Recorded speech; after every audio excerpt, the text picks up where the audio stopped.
Guess what today is? It's Monday. That means it's podcast day. And last week there was no podcast. Why? Because I went off the Richter.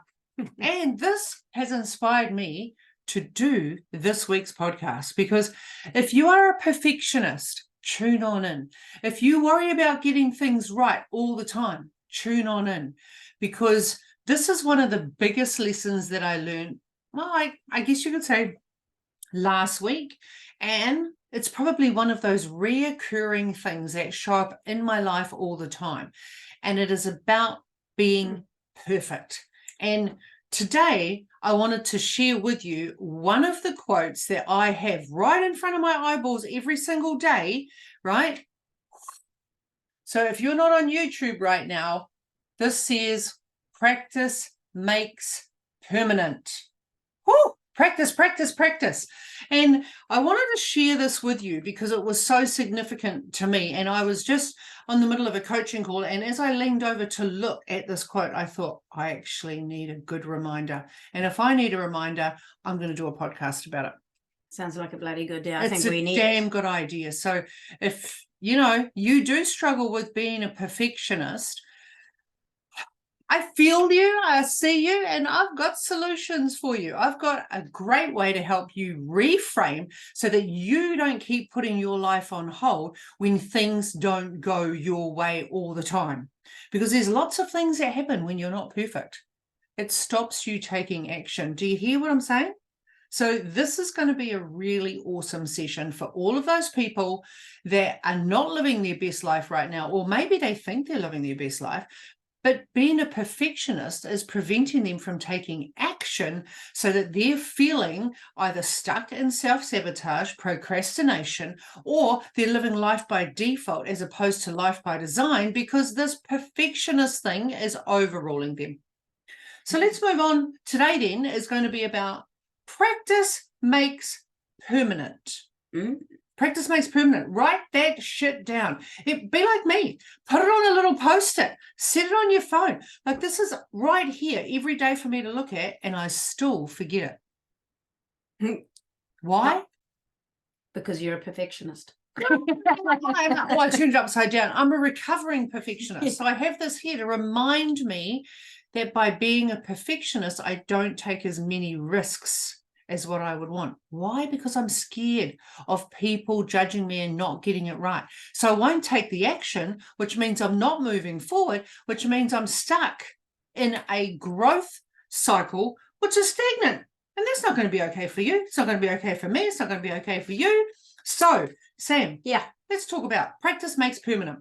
All right. So basically, it emphasizes that the idea that when you repeatedly practice something, right, a skill, a behavior, an activity, what it does is it reinforces and solidifies that habit and pattern associated with it. Now, it doesn't have to be perfect, which is that other phrase you might have heard. And that's why practice is so important. This is the highlight of today's session. Practice, baby. So in other words, consistent practice doesn't necessarily guarantee perfection, right? You might not end up being like Mozart if you practice the piano, but it does make the results of your practice more enduring and ingrained. So if you played the piano when you were like 7, 8, 9, 10 years old, like I did, you can probably still play chopsticks now when you're in your 40s and 50s, Give us a demo of it. I don't know, like that. Or she played the piano. I used to play it all the time. Now I can still play chopsticks, and I can still do a couple of other ones. Dan, dan, dan, dan, dan, dan, dan, dan, dan, that one. Anyway, you probably don't know that one. But if you practice something a lot, even when you were 5, now when you're in your, whatever age you are, 30, 40, 50, 60, 70s, you'll still be able to do something because you practiced it so many times that it's ingrained in you. And it's not about being perfect, because believe me, every time I do my chopsticks, I mess it up, but I can get it 90% of the time. Yeah. And I guess for me, one of the stories, because it's, why does this matter? Like, who cares if you're a perfectionist? I care, because you're not taking action on the things that you create self-doubt around. And I'll give you an example.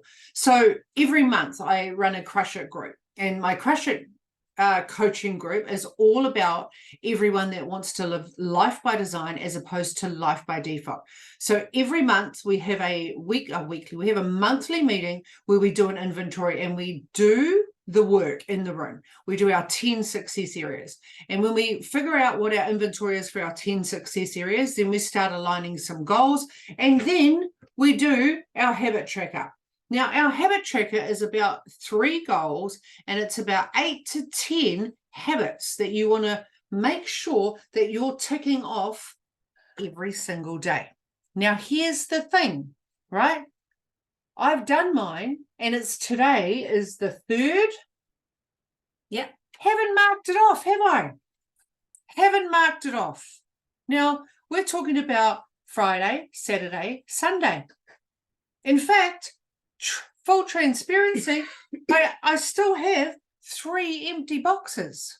3 empty boxes. And we did the Crush It session, the Set Up for Success, last Sunday.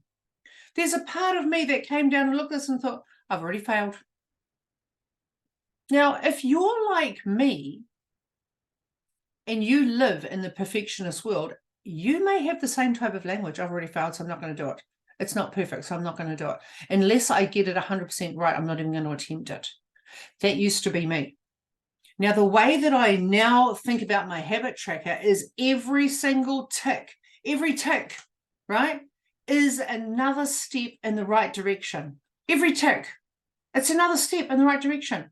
Now, this is the first time, and I've been doing habit trackers for probably 5 years, maybe. Solidly doing, but you've been doing something similar to it for forever. This type of habit tracking, at least 5 years. At least. And every month, if I don't get 100%, Sam will tell you she gets shitty. She's just like, it doesn't matter, babe. What? And I'm like, oh. And this year, it changed. Why? Because practice makes permanent. I gave myself permission to be clunky as fuck and be okay with making progress, not perfect progress. Because when you practice, you're still making progress. Yeah. And you know what's changed for me is I don't beat myself up as much. I don't have as much anger and resentment. I don't judge myself as much. I have more kindness and more compassion for myself, which is better, right, for everything. Because I don't know about you, when you're mad at yourself and when you're judging yourself and you have no kindness and no compassion and no self-love, how is that impacting your other relationships? How is that impacting how you're showing up in the world? How does that impact how you connect with your children, your community, your family? Because when you don't love yourself, you can be a little bit grumpy. Just saying. But when you're showing up with kindness and compassion and knowing that you don't have to be perfect, then you also give that gift to other people around you. Because if you're a parent and you're a perfectionist, guess what you're training your kids to do? If you're a boss and you're a perfectionist, guess what you're training your staff to do or your team to do? If you're a perfectionist, God help your partner. Not supposed to laugh, Sam. I'm definitely not a perfectionist. No, I thought you were talking about me. No, but I'm definitely not a perfectionist. I'm a get the task, get it done. Doesn't matter, we'll figure it out as we go. Person, and I think my mum and my dad expected perfection from me growing up, and I kind of did the opposite. I just went, I'm never going to get it perfect, so why bother? Why even try? So it's quite easy to do like kids could go either way. I think one could, you just become so, you've got to get it so perfect that you study so hard and you just always trying to show your parents that you're amazing at it and that you are as good as they want you to be or expect you to be. Or you can do what I did and just went, well, I'm never going to be good enough. I'm never going to get the double A because, an A isn't good enough. It had to be like an A+++. If I got 97%, I needed to get 99 or 100. Why didn't you get them all right? So you went into rebel mode. I did. I was just like, well, I'm never going to get it right unless I get 100 out of 100 every time, which I'm never going to do. As long as I pass, who cares? So I went into that mode of just chillaxing with it. Just take the hit from the parents when they have to go to students with those teacher things. Oh my God, I hated those meetings, student teacher things, parent teacher things. That was a nightmare because I thought, oh my God, now they're going to find out what I'm really like. I hope Mum and Dad aren't watching this. I am not partaking in this conversation. No, I'm not even going to, you know. And I think what Sam's highlighted here is a lot of our behaviors have been ingrained from our upbringing. So that could be from your parents, your significant other, that can be from relationships, that can be from coaches, that can be from friends. And if you were brought up in a household where it wasn't good enough, then you may have adopted that personality or that identity or that behavior to people please. So if you were told, like Sam just shared with you, that, you know, you only got 98, why didn't you get 100? You could be that person that's constantly trying to make sure that you are that person, so that you are people pleasing and making sure that other people still love you. Oh, that's a whole other topic. Yeah. So I was that person, and Sam just turned into the rebel and thought, screw, I'm never going to be that person anyway. Whereas I, on the other hand, was like constantly in an unconscious level, right? Still trying to strive. And there's still parts of my personality now where I have to sit back and go, Ursh, are you practicing, or are you trying to be a perfectionist? Because you just need to stop that shit. All right. What are 3 benefits of just practicing? Like, just basic practicing. Skill improvement. Number 1, just actually learning something and being good at it. Confidence building. Like, it feels so good, right? And stress reduction and mindfulness. So let's talk about skill improvement. I think that's the basic one. Okay. Like, basically practicing is the key to everything, just like your timetables. 3 times 3 is 9.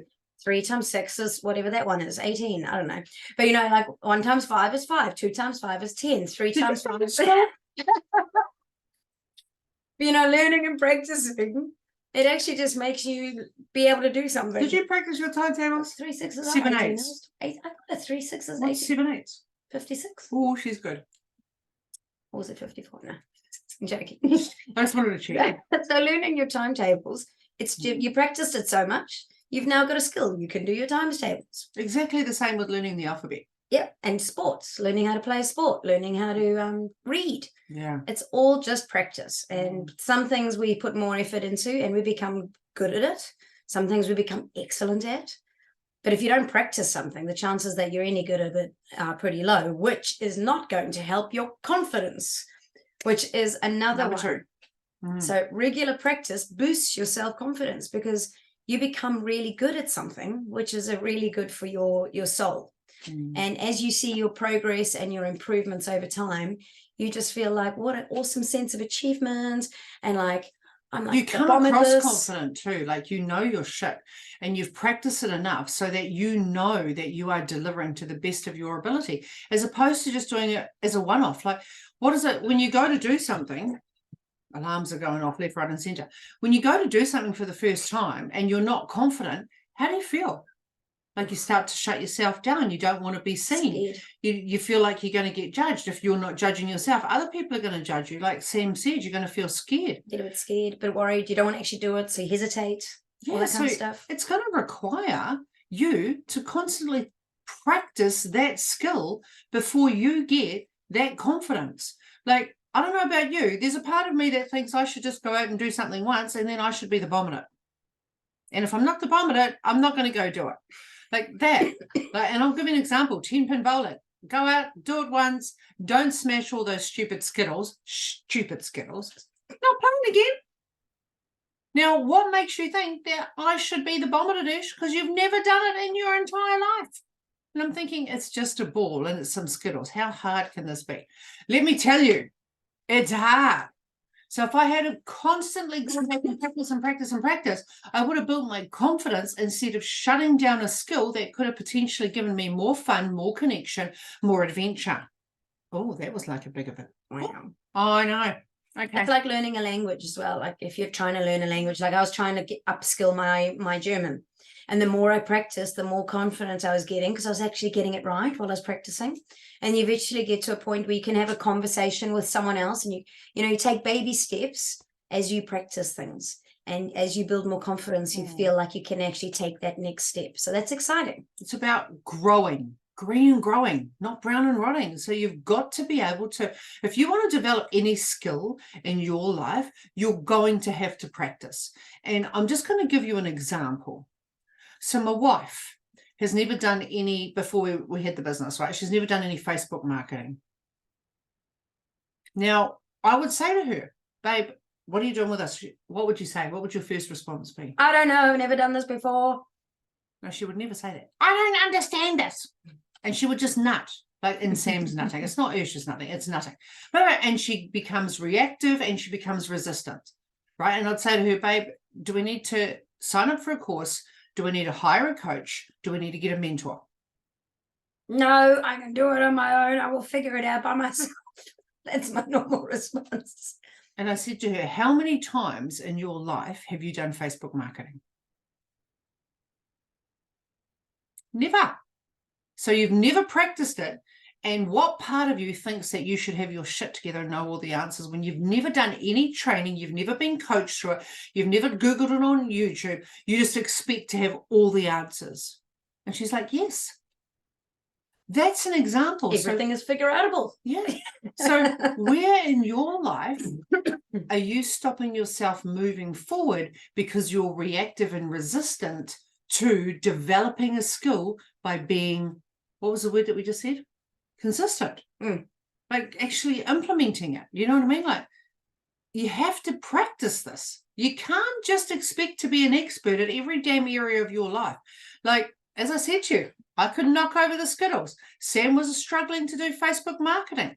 Like, these are skills that we can develop, but if we don't have consistency and we don't practice them, we're going to actually push away opportunities and possibilities in our life. So I really want you to take 2 seconds, maybe 3 seconds. Where are you limited in your life right now? Where are you not open to growth because you're not prepared to practice, because you think that you should be an expert? Okay. And you might be using words like, I can't. I can't do that. I can't do that. I can't because I can't. I don't even want to do that. Like, look at me. 10-pin bowling. Are we going to go? No. Don't even mention that shit to me. I'm not even going to go. Even now, I'm like, no. I might go and practice again. Okay. And maybe dance class. This is another one. Like, we have an amazing dance class at the gym, right? And it's also on our virtual, so people can practice it in the luxury of their own home. And I was saying to them, are you coming to dance class? I can't dance. Isn't that one of the most common things? Yeah. Bullshit. You just have to move your body. You can just nod your head. You can do a fist pump. No one cares how you dance. You care how you dance, because if you're not perfect and you're not in time with the instructor, or you can't move exactly how the instructor moves, you're going to get mad at yourself and you're going to stop yourself having fun and having connection and growing, having a different experience. You're going to actually block it out because you are not perfect. Let me tell you, no one is perfect at dancing. Not one person is perfect. Even the top dogs, Beyonce, do you know how much that bitch practices?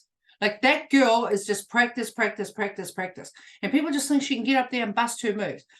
Message her. Just say, Ursh wants me to message you.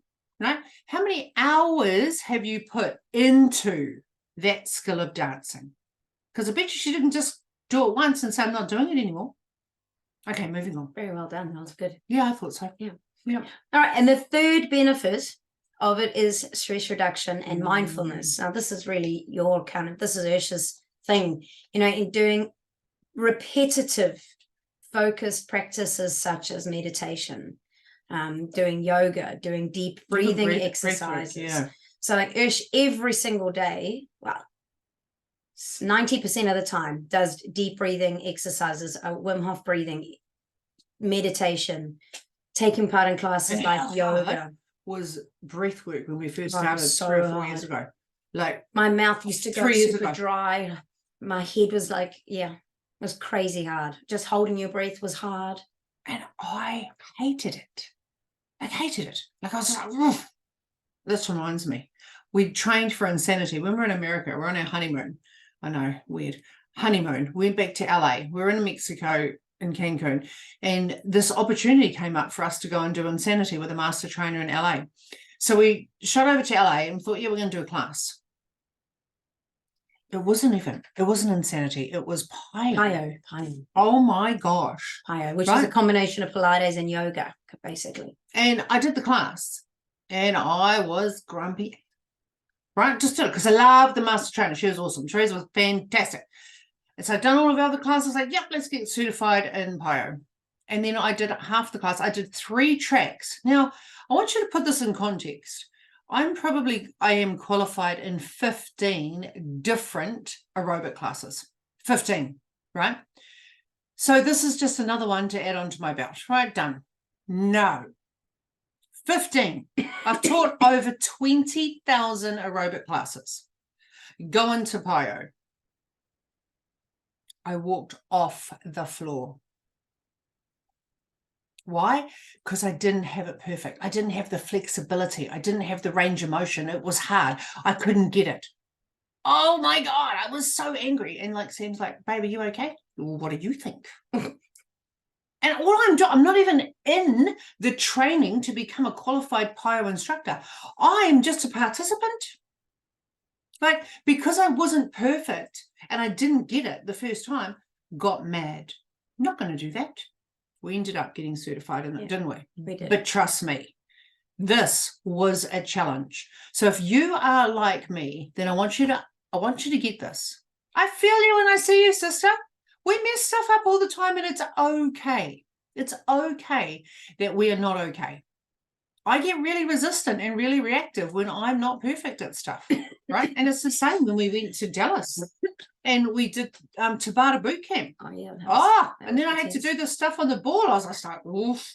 And Sam will just go and try stuff. She'll practice stuff.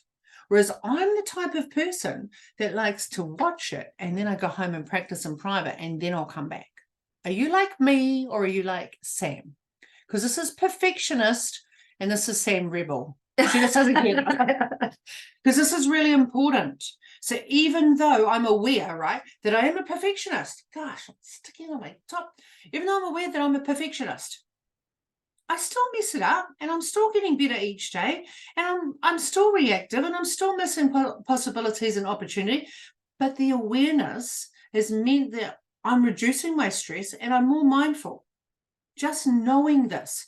So if we can practice more, do more repetition, and we can be and act with intention, even on the stuff that's hard. Like one of the hardest things that my clients struggle with is meditation and gratitudes and yoga and breath work. They're like, Ash. I'm like, yeah, look, I get you. For many, many years, other than gratitude, there's no way you'd get me doing breath work. Even meditation, I remember when we first did it, it was so hard for me to not think thoughts. And, like I thought, I just can't do meditation. And I hear a lot of people say this, I can't do it. And there's massive resistance. Yeah, but how did you feel about that?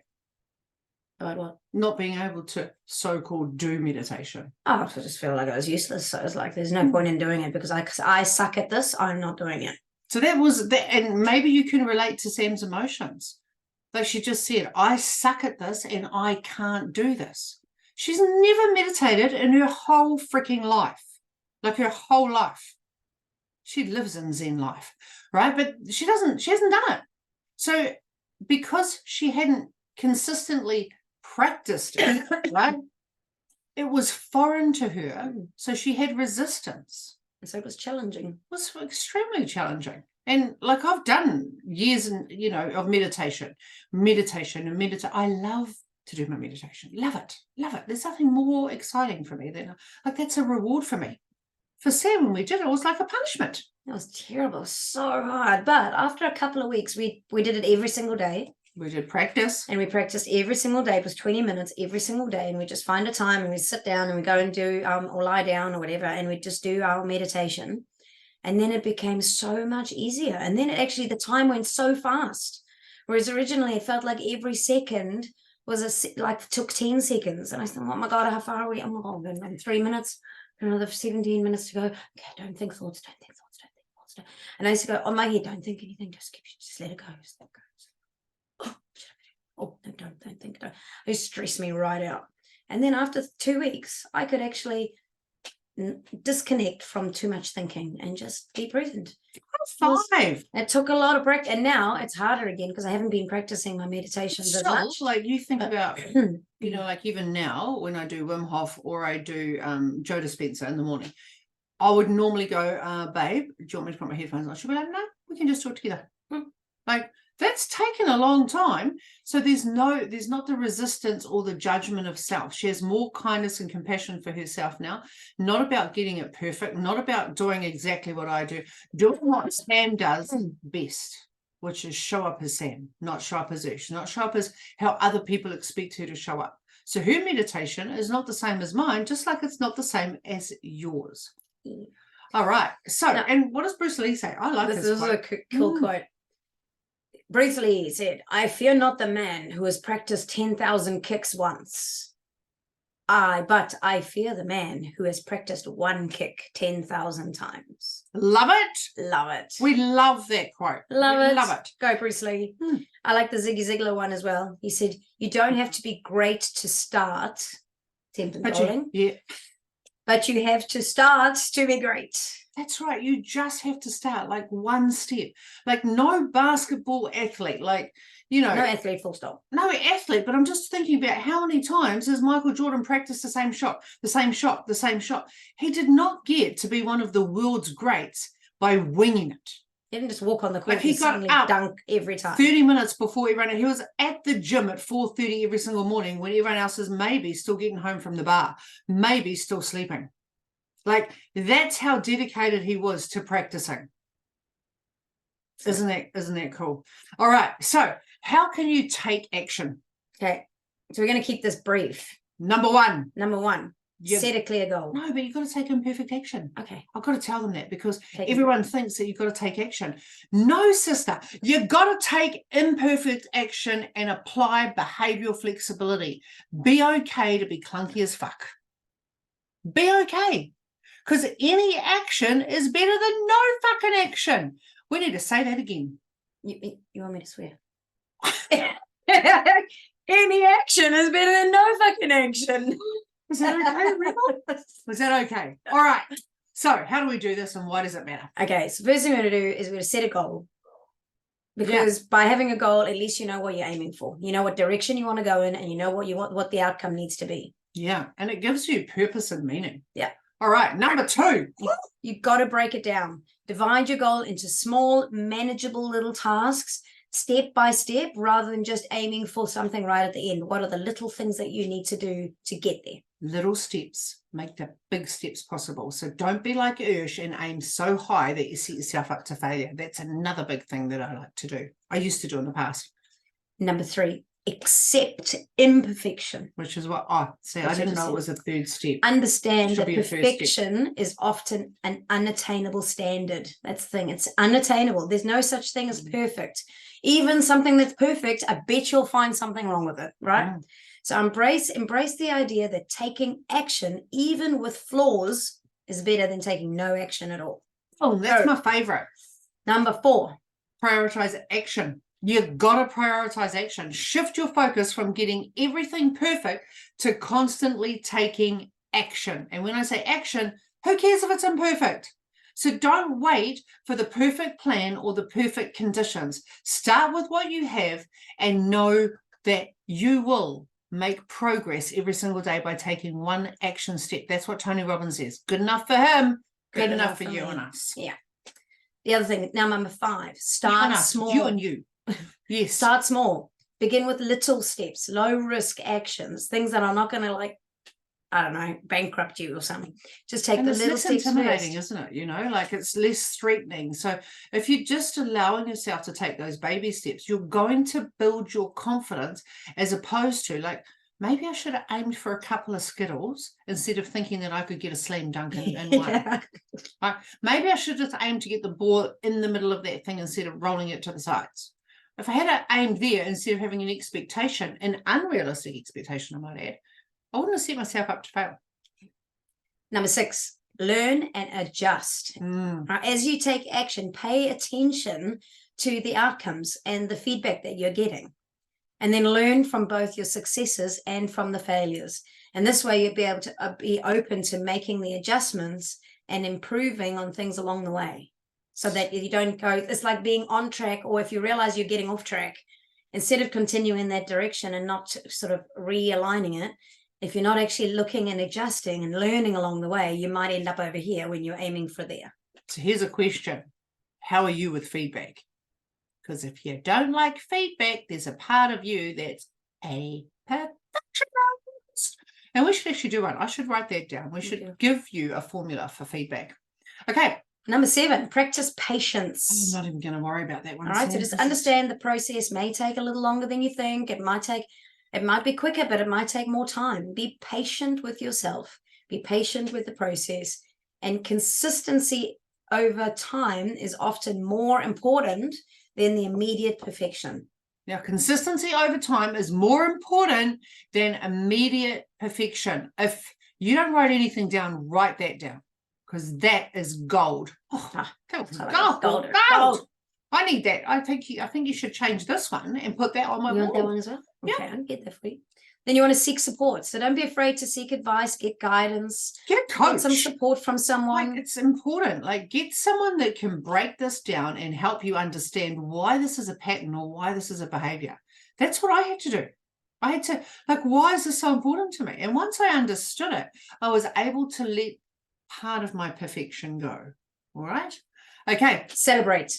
You have to celebrate and acknowledge the achievements. So when you make those little baby steps and you make those little baby goals, celebrate. Remember my FYP jar? It's called the Fuck Yeah Baby Jar. You've got to celebrate you. Celebrate all those baby steps, because the big steps are a consequence of the little steps. And you focus on the things that you're doing wrong. If you're like me, I want you to focus on all the good shit that you're doing right, because I promise you there's so much stuff that you're doing right. Right. So let's go through those again. So quick one. Set it. Not COVID. Set a goal. Break it down. Accept imperfection. Prioritize taking action. God, you're good. Start small. Learn and adjust along the way. Practice patience. Doesn't have to be now. That's a challenge for me. Seek support. And celebrate. Celebrate you.